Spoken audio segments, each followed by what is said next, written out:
students, welcome to English class. Today we discuss voice.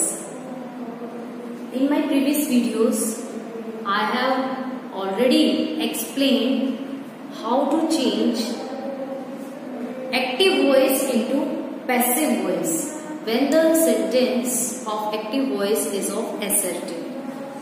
जब हमारा assertive में है तो हम किस तरह से change करेंगे and what are the particular rules.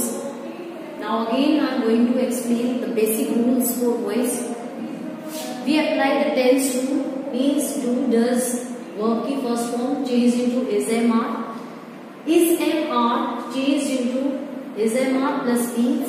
Present indefinite अपने से next की helping verb लेगा, it means continuous की helping verb लेगा, और present continuous यानी कि is, am, are वो अपनी ही helping verb के साथ according to the new subject is, am, are plus being वो अपनी ही helping verb के साथ being को है. नेक्स्ट आप देखेंगे has, have change into present perfect continuous की helping verb लेगा has, have plus being. And I have explained all the rules in my previous video. You can watch my previous video. For that, like and subscribe my channel, and you will get all the things clearly in my previous videos. Past में देखेंगे आप did plus verb की second form change into was वर. अगर हमारा past indefinite में है वो भी अपने से अगले की हेल्पिंग वर्ब लेगा यानी कि पास्ट कॉन्टिन्यूस, और पास्ट कॉन्टिन्यूस अपनी ही हेल्पिंग वर्ब के साथ बीइंग लगाएगा. हैड प्लस वर्ब की थर्ड फॉर्म अगर हमारा एक्टिव वॉइस अगर पास्ट परफेक्ट में है तो वो अपने से अगले की यानी कि पास्ट परफेक्ट कॉन्टिन्यूस की जो है वो हेल्पिंग वर्ब लेगा had, been. Will, shall future indefinite वो फ्यूचर कॉन्टिन्यूस की हेल्पिंग वर्ब लेगा, और फ्यूचर कॉन्टिन्यूस का बनता नहीं है इसलिए फ्यूचर परफेक्ट को आप देखेंगे कि फ्यूचर अगर आपका परफेक्ट के अंदर है, अगर है फ्यूचर परफेक्ट में है तो वो अपने से नेक्स्ट की हेल्पिंग वर्ब लेगा यानी कि will, shall plus have plus been.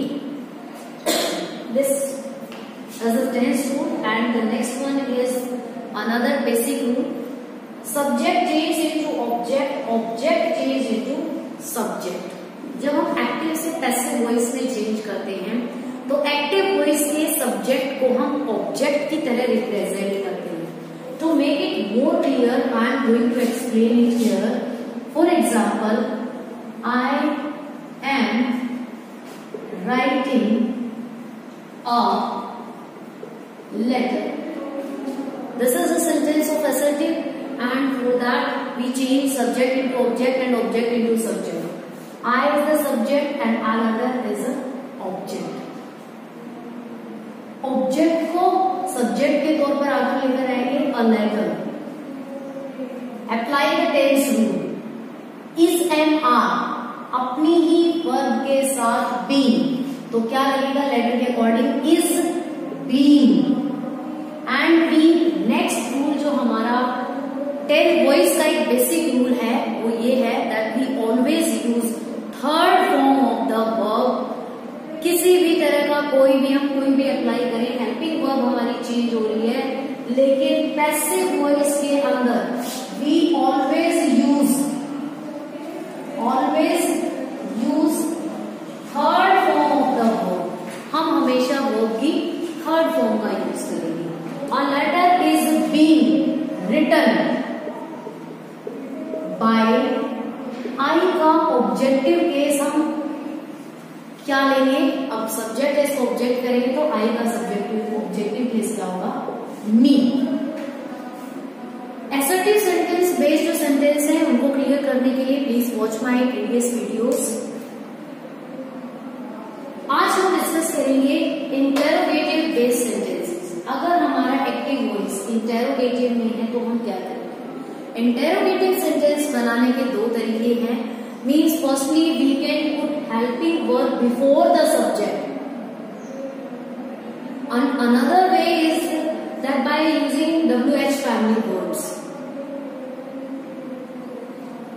Today we discuss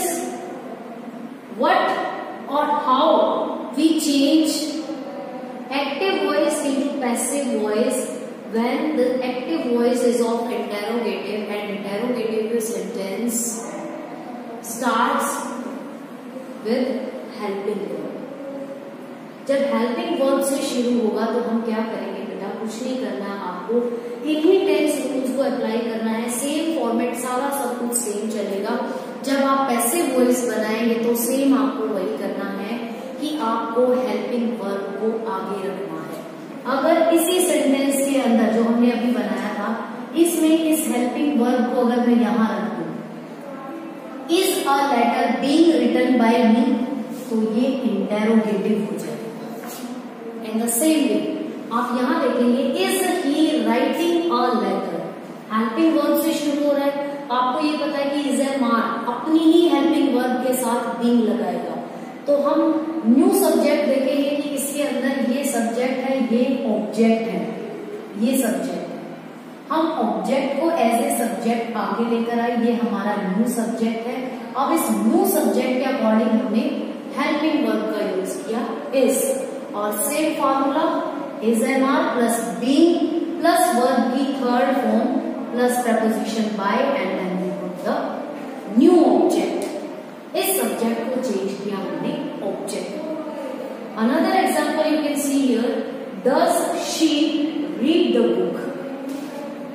इस हेल्पिंग वर्ब को अगर हम सब्जेक्ट के बाद रखेंगे तो वो क्या बनेगा, एसर्टिव। लेकिन अगर ये पहले लिखा हुआ है तो ये इंटेरोगेटिव है। Does she read the book, तो डू डज, ये भी आपको बताया था कि डू डज का यूज करते हैं हम एसर्टिव सेंटेंस के अंदर करेंगे बेटा, उसको नेगेटिव बनाने के लिए, ठीक है। और हम डू डज का यूज करते हैं इंटेरोगेटिव बनाने के लिए। इंटेरोगेटिव है तो शी के अकॉर्डिंग हमने डज का यूज किया। डज शी रीड, तो डू डज किसमें जाते हैं, सेम वही रूल है, इज एम आर। अब according to the new subject, ये हमारा ऑब्जेक्ट है, ये सब्जेक्ट है। ऑब्जेक्ट को हम आगे लेकर आएंगे द बुक, और बुक के अकॉर्डिंग इज एम आर में से हमने लिया is the book, third form of the verb, read by she का ऑब्जेक्टिव केस, ये हमारा न्यू ऑब्जेक्ट है, हर question mark. Next example you can see here, have they posted the red flag.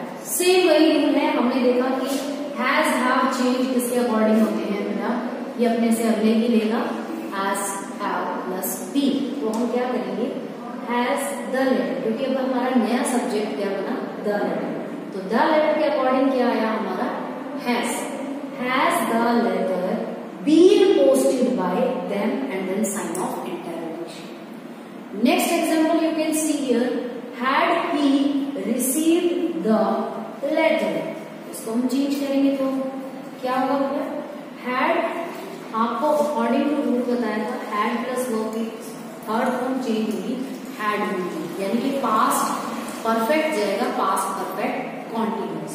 And then apply the structure here, had the letter, new subject, जो object था उसको हमने आगे लिया, सेम बीइंग प्लस वर्ब की third form, then preposition, और यहाँ पर आ जाएगा question mark. I think this is very clear to you. Interrogative कोई मुश्किल नहीं है, अगर आपको एसर्टिव की अच्छे से प्रैक्टिस हो गई है, आपको बेसिक रूल्स जो हैं वो अच्छे से अगर क्लियर हैं, then you easily change the sentences like this of interrogative. Now comment the answers of these sentences. You change the sentences into passive voice.